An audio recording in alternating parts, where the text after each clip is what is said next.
மகாநதி சீரியல்ல இன்னிய எபிசோட பொறுத்தளவு நம்ம காவேரி விஜயோட வருகைக்காக காத்துக்கிட்டு இருக்கிறாங்க.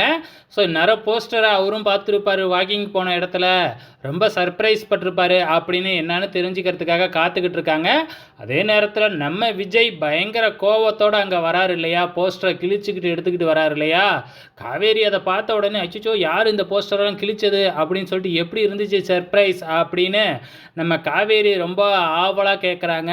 ஆனால் விஜய் பயங்கர கோவத்தோடு வந்து பார்த்திங்கன்னா காவேரியை லெஃப்ட் அண்ட் ரைட்டு வாங்கி திட்ட ஆரம்பிச்சிட்றாங்க.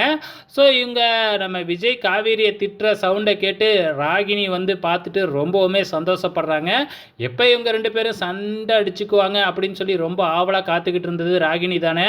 இப்போ இவங்க ரெண்டு பேரும் சண்டை அடிச்சுக்கிறாங்க, விஷயம் என்னான்னு தெரிஞ்சு போகுது நம்ம ராகினிக்கு. ஸோ இதை கவனிக்கிற விஜய் வந்து நேராக ரூமுக்கு தான் போகிறாரு. காவேரியை நீ ஒழுங்காக ரூமுக்கு வா அப்படின்னு சொல்லிட்டு போகிறாரு. ஸோ நம்ம விஜய் ரூமுக்குள்ளே போன உடனே நம்ம காவேரியும் பின்னாடியே போகிறாங்க. இப்போ ராகினி வேணும்னே காவேரியை பார்த்து வந்து பார்த்திங்கன்னா பயங்கரமாக வம்பிழுக்கிறாங்க, நக்கல் பண்ணுறாங்க.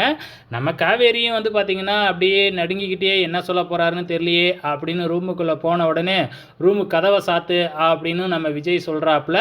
ஸோ காவேரி கதவை சாத்திட்டு உள்ளார போனதுக்கப்புறம் இன்னும் டபுள் மடங்காக வந்து காவேரிக்கு திட்டு தான் விழுவுது.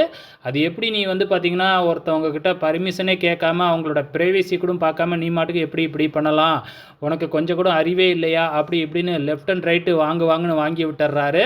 ஸோ இங்கே காவேரி திட்டு வாங்கிட்டாங்க, என்னன்னு எல்லாம் தெரிஞ்சுக்கிட்டாங்க இல்லையா ராகினி.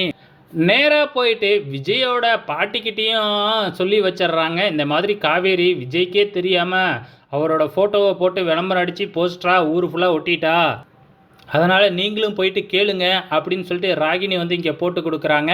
ஸோ இப்போ காவேரி திட்டெல்லாம் வாங்கிக்கிட்டு வந்து பார்த்திங்கன்னா இங்கே ஹாலில் தாத்தா கிட்ட நடந்தது எல்லாமே சொல்லிக்கிட்டு இருக்கிறாங்க.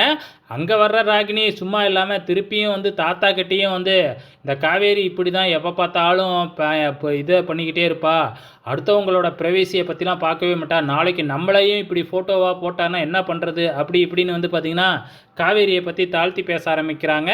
உடனே காவேரி இருந்துக்கிட்டு உன் மூஞ்செல்லாம் கண்ணாடியில் பார்த்ததே இல்லையா, உன் ஃபோட்டோவெல்லாம் யாராச்சும் போஸ்டரில் போடுவாங்களா அப்படின்னு நக்கல் பண்ணிக்கிட்டே இருக்கிறாங்க. நான் என் வீட்டுக்காரரோட ஃபோட்டோ தானே போட்டேன், உனக்கு என்ன, நான் இன்னும் பெருசாக கூட அடித்து போடுவேன் போஸ்டரில் அப்படின்னு பேசிக்கிட்டு இருக்கும்போதே நம்ம விஜய் மேலேருந்து போஸ்டரை திருப்பியும் தூக்கி கெடாசுறாரு. இன்னும் பேரையா போஸ்டர் அடிக்க புரியா என் ஃபோட்டோவை போட்டு அப்படின்னு கோவப்படுறாரு. ஸோ இன்னைய எபிசோடை பொறுத்தளவு இதுதான் நடந்திருக்கு. வெயிட் பண்ணி பார்க்கலாம் நாளைக்கு என்ன நடக்க போகுதுன்னு.